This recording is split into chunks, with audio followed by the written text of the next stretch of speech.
Oi, eu sou a Vitória e hoje eu vim falar, na verdade, eu vim conversar um pouco sobre tempo de conversão, sobre ser chamado por Deus mais cedo, sobre o céu, né, sobre a recompensa. Então, vamos lá. Algumas pessoas, elas se convertem muito cedo.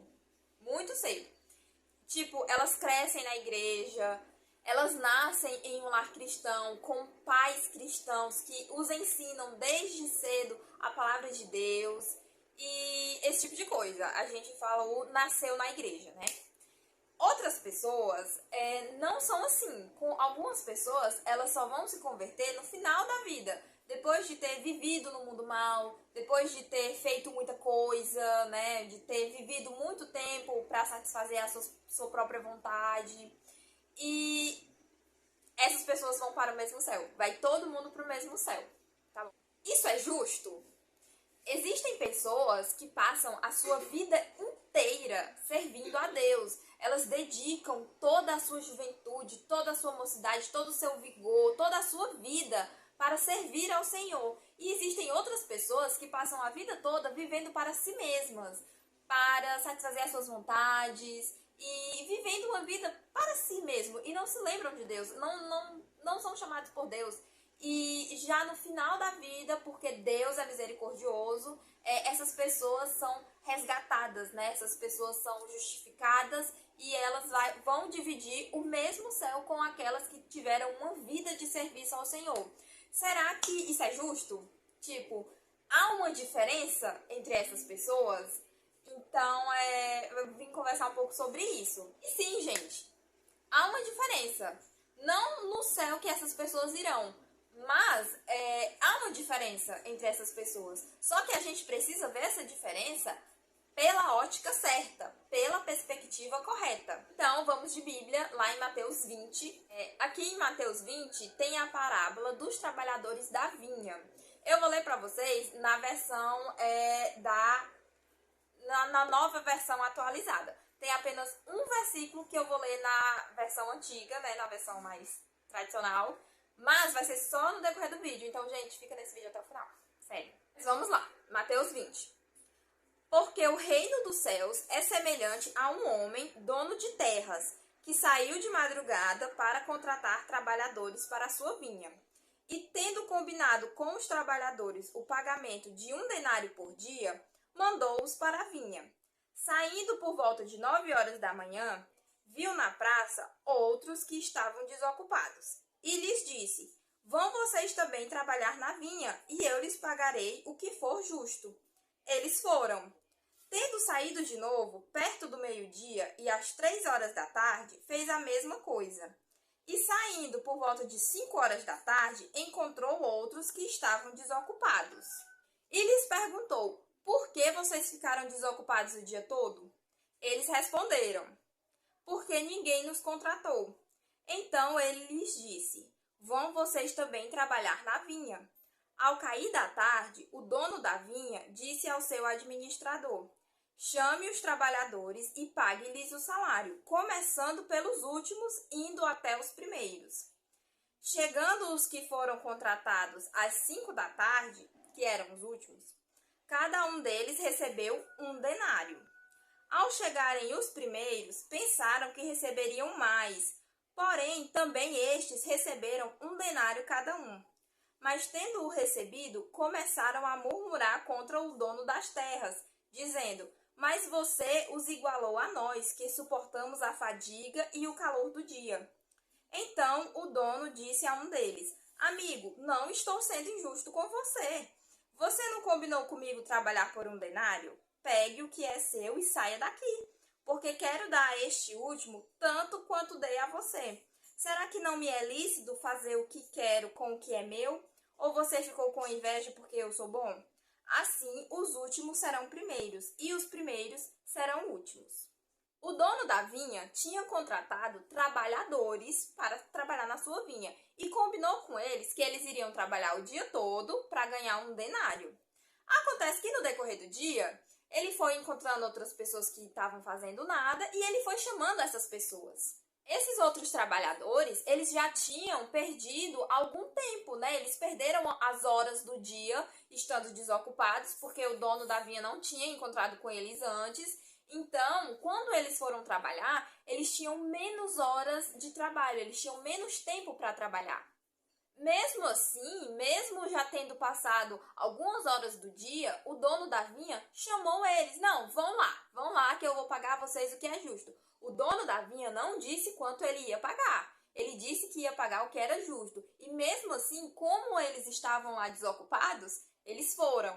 Na hora de receber, no fim do dia, quando eles foram receber o salário, ao que parece, o que foi pago a eles, ao que parece, eles ficaram satisfeitos, porque não há registro de reclamações. Eles trabalharam as horas e aí eles receberam o seu salário.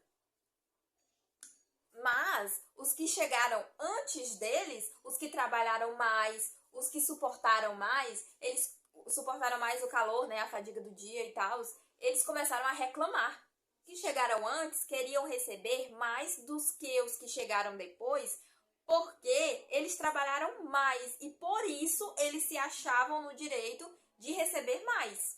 Mas eles receberam o que eles já tinham aceitado antes. Eles aceitaram trabalhar o dia todo para ganhar um denário. E foi isso que o dono da vinha pagou a eles. O dono da vinha cumpriu com o combinado. Eles não aceitaram trabalhar o dia para ganhar um denário, então o dono da vinha pagou a eles um denário. O primeiro versículo diz que o reino dos céus é semelhante. Não importa o que você já fez na sua vida. Não importa quanto tempo você já viveu, não importa quantos anos você tem. Você atende ao chamado do Senhor, os seus pecados são esquecidos, você é justificado, lavado no sangue de Cristo. Romanos 8:30 diz o seguinte: e aos que predestinou, a estes também chamou. E aos que chamou, a esses também justificou. E aos que justificou, a esses também glorificou.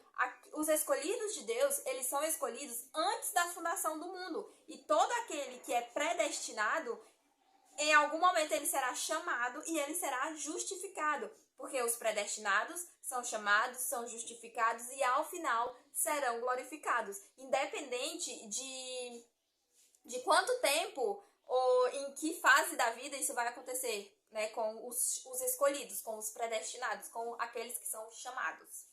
O versículo 33 e 34 diz o seguinte: quem intentará acusação contra os eleitos de Deus? É Deus quem os justifica. Quem os condenará? É Cristo Jesus quem morreu, ou melhor, quem ressuscitou, o qual está à direita de Deus e também intercede por nós. Quem é aquele que pode dizer o salário que o dono da vinha tem que dar para aqueles que vieram depois? É o dono da vinha que diz. É o Deus que nos justifica. Então, aquela pessoa que é chamada, que entrega a sua vida a Deus depois de velho, depois de adulto, não importa. É Deus que o justifica. E ele será glorificado. É muito importante a gente abrir um parêntese aqui. Nós não sabemos quanto tempo a gente tem. A gente não sabe quando vai ser o fim da nossa vida. A gente não sabe quando é que a gente vai morrer. Então, é importante que a gente busque a Deus hoje, porque a gente não sabe quanto tempo a gente vai ter. Entende? Não existe isso de, não, eu vou viver aqui um pouquinho pra mim, aí depois, quando eu estiver mais velho, aí eu vou viver pra Deus. Isso não existe, a gente não sabe se a gente vai ficar velho. A gente vai morrer amanhã.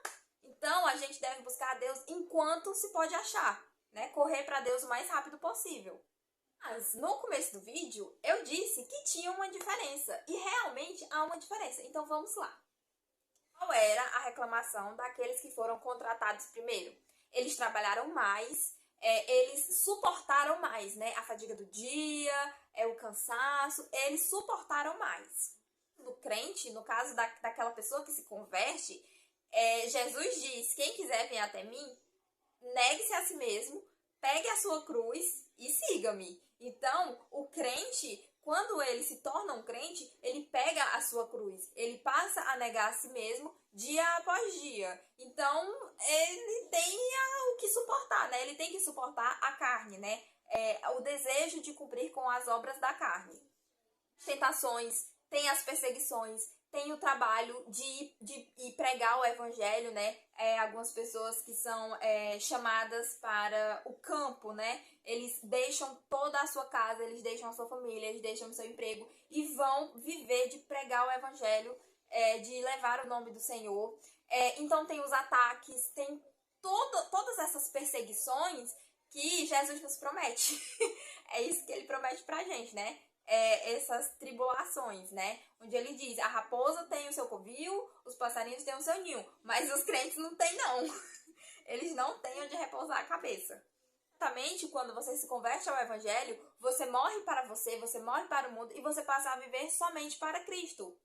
E as pessoas que são chamadas, que são contratadas primeiro, eles trabalham mais. Eles vivem uma vida baseada em uma certeza de glória. As que elas são chamadas primeiro, né, as que são contratadas primeiro, as que são contratadas cedo, elas passam a vida toda vivendo baseado na certeza de que vão reinar eternamente. Elas vivem sem medo do futuro, elas vivem sem medo da morte, porque elas vão para a glória, né, gente? O remédio para não ter medo da morte é se converter, é ter uma esperança perfeita. A morte não abala o crente. Ele vai para a glória porque ele tem medo da morte? Não tem motivo. Desde cedo, essas pessoas que são contratadas antes, elas vivem debaixo da mão do Senhor, elas vivem com a certeza de que eles estão vivendo debaixo da graça de Deus, que estão vivendo debaixo da providência de Deus, que estão vivendo debaixo do amor de Deus Pai. São filhos de Deus, estão vivendo debaixo da providência do Pai. E sabendo disso aqui, em tudo somos atribulados, porém não angustiados. Ficamos perplexos, porém não desanimados. Somos perseguidos, porém não abandonados. Somos derrubados, porém não destruídos. Levamos sempre no corpo o morrer de Jesus, para que também a vida dele se manifeste em nosso corpo. A partir do 16 diz o seguinte: por isso não desanimamos. Pelo contrário, mesmo que o nosso ser exterior se desgaste, o nosso ser interior se renova dia a dia. Porque a nossa leve e momentânea tribulação produz para nós um eterno peso de glória acima de toda comparação.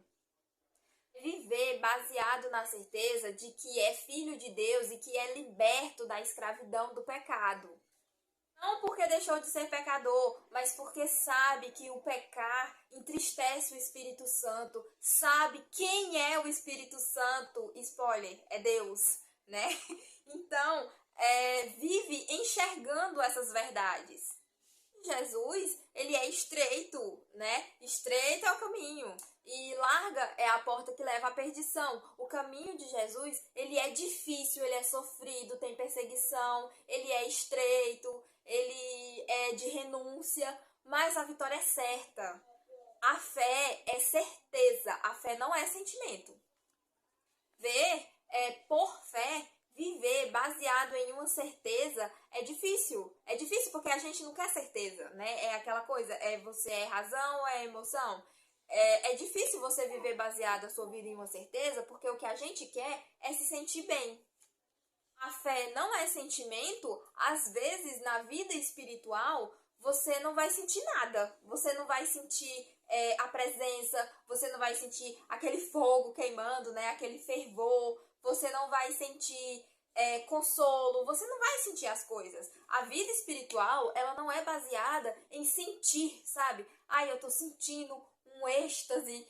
Não, a vida espiritual é baseada em uma certeza.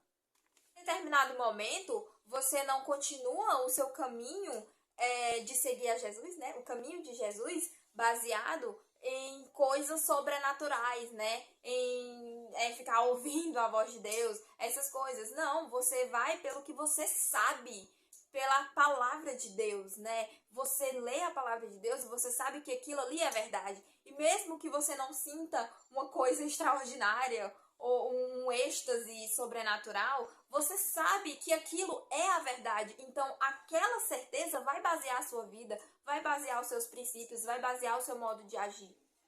Em determinado momento, a gente tem que andar pelo que a gente conhece da verdade. A gente conhece a verdade, então a gente vai pela verdade, vai pelo que a gente sabe. E isso é difícil. É difícil, mas o fim do dia vai chegar. E nós vamos receber o nosso salário. Lembrando que lá em Efésios diz, né, que o salário do pecado é a morte. Mas o nosso preço já foi pago. Falar vitória, mas aqueles que chegaram depois, aqueles que foram chamados depois, que trabalharam menos e que suportaram menos, eles vão receber o mesmo que eu. E isso não é justo. Vamos ver aqui, Mateus 20. Vamos ver aqui, ó. É justamente o versículo que eu disse que eu queria ler na outra versão, né? Então eu estou aqui com a minha Bíblia de 2006. Para dizer, para ler o versículo 15, ó. Porventura, não me é lícito fazer o que quero do que é meu? Ou são maus os teus olhos porque eu sou bom? É mau aos nossos olhos o fato de Deus ser bom? Essas pessoas que foram chamadas depois, elas viveram uma vida sem esperança. Elas viveram um propósito que ao final elas descobriram que era tudo errado, sabe? Elas viveram uma vida de engano. A misericórdia de Deus alcançou elas. E é mau aos nossos olhos isso? Outros, esses que vieram depois, né, essas pessoas, elas viveram a vida entristecendo o Espírito Santo, sabe? Elas viveram uma vida sem Deus, vida sem comunhão com o Pai, sem comunhão com o corpo. E tem aquela coisa também, né? Elas vão responder por tudo, né? Nós iremos prestar contas de todos os nossos atos. Então, além do fato, né, de saber que todos nós vamos prestar contas pelos nossos atos, tem aquela questão, o que essas pessoas fizeram para Deus? O tempo delas foi pouco. Elas tiveram pouco tempo para servir o Senhor. Lembrando que servir ao Senhor traz alegria, tá bom? Tem vídeos aqui atrás. Gente, assistam os outros vídeos. São legais, entendeu? Tem um vídeo onde eu falo que o servir ao Senhor traz alegria, né? Traz satisfação. E essas pessoas tiveram tão pouco tempo. A gente quer viver tão pouco tempo de uma esperança perfeita, viver sem saber o que esperar. Lembra o que eles falaram lá, os trabalhadores, né? O das 5 horas da tarde. Eles falaram o seguinte: ninguém nos contratou. Imagina você passar o dia inteiro e não ser contratado por ninguém. Imagina assim, eu sei que tem gente que não precisa trabalhar, mas usando essa figura de linguagem, né? A pessoa acordou e ela passou o dia inteiro e ela achava que naquele dia ela não ia ter trabalho, que naquele dia ela não ia ter ganho. Mas já no final do dia, teve uma pessoa que disse: olha, por que tu ficou aí desocupado o dia todo? O que eles responderam? Ninguém nos contratou, ninguém nos chamou. Entende? Então, a misericórdia de Deus em chamar essas pessoas que passaram uma vida inteira perdidos, sem esperança, uma vida de escuridão. A misericórdia de Deus é tão grande, a bondade dele é tão grande, e isso é mal aos nossos olhos. Isso não deve ser mal aos nossos olhos, sabe? A gente não deve querer isso. Imagina passar o dia inteiro sem saber o que vai ser. Aqueles que são chamados primeiro, eles não vivem assim. Eles vivem certos, eles vivem o propósito deles, eles vivem sabendo qual é o seu propósito. E isso não é ruim. A gente tem que saber o que é bom. O bom é você passar a sua vida toda vivendo intencionalmente, vivendo para aquilo que você foi chamado para viver. O bom é viver debaixo da misericórdia de Deus, debaixo da graça de Deus, sabendo que somos seus filhos, sabendo que temos acesso a Ele por meio de oração, por meio de súplicas. Você acha que acordar todos os dias para viver um propósito errado ou para viver propósito nenhum e só no final da vida descobrir o que é o certo, olhar para trás e ver quanto tempo perdeu, ver que perdeu a vida toda agindo e vivendo de maneira errada? Você acha que isso é bom? Se você acha, saiba que não é, tá bom? Bom de verdade é viver baseado nessa certeza aqui, ó, Romanos 8:31, ó. Que diremos, pois, à vista destas coisas? Se Deus é por nós, quem será contra nós? Bom é viver essa certeza. A partir do versículo 35. Quem nos separará do amor de Cristo? Será tribulação, ou angústia, ou perseguição, ou fome, ou nudez, ou perigo, ou espada? Como está escrito, por amor de ti, somos entregues à morte o dia todo. Fomos considerados como ovelhas para o matadouro. Em todas estas coisas, porém, somos mais que vencedores por meio daquele que nos amou. Nós conhecemos o amor de Deus. Ser chamado antes é conhecer o mais rápido possível o amor de Deus pelos seus filhos. Porque eu estou bem certo de que nem a morte, nem a vida, nem os anjos, nem os principados, nem as coisas do presente, nem do porvir, nem os poderes, nem a altura, nem a profundidade, nem qualquer outra criatura poderá nos separar do amor de Deus que está em Cristo Jesus, nosso Senhor. A pessoa que passa a vida toda sem saber que Cristo Jesus é o Senhor de sua vida, ela não tem essa esperança. Ela não tem o reconhecimento desse amor, sabe? O privilégio maior é viver uma vida com Cristo. Então, ser contratado primeiro, viver essa esperança primeiro, é um privilégio. O céu, ele não se trata só das ruas de ouro ou do portão de ouro. Eu lembro muito de uma pregação do Paul Walsh, que ele diz que quando a gente tem uma coisa corriqueira, que é boa, mas é corriqueira, acaba sendo tedioso, né? Por exemplo, nós vamos passar a eternidade do céu, mas não se trata só das ruas de ouro. É a eternidade, nós vamos nos acostumar com as ruas de ouro. O céu se trata da presença de Deus. Estarmos manifestando o seu rosto, manifestando a sua face, manifestando a sua glória. O céu é sobre a presença de Deus. Imagina viver a vida toda baseado nessa esperança, baseado nessa certeza. E imagina viver a vida toda sem sentir essa certeza, né? Quanto mais tempo nós temos com essa esperança, nós temos com Deus debaixo da sua mão, tendo certeza que estamos debaixo da sua graça, melhor para nós, sabe? Então, assim, não ache que as pessoas que são chamadas depois, elas aproveitaram mais, elas não aproveitaram. Elas não aproveitaram. O amor de Deus, a misericórdia, viver debaixo da sua mão, viver em um mundo mau, sabendo que mesmo que eu passe pelo vale da sombra da morte, nada eu temerei, isso não tem preço. Tempo não tem preço. Viver para servir a Deus baseado na sua esperança não tem preço. E as pessoas que foram contratadas depois, elas vão para o mesmo céu, mas elas viveram uma vida sem essa esperança, sabe? Ao final, Deus as resgatou. E aos nossos olhos isso não pode ser mal. A bondade e a misericórdia de Deus aos nossos olhos não pode ser mal. Mal é nós, tá bom? Mal somos nós. Então, mal somos nós que achamos que temos o direito de merecer algo de Deus. Tudo que nós temos é a sua graça, pela sua misericórdia. Nós não merecemos nada. Então,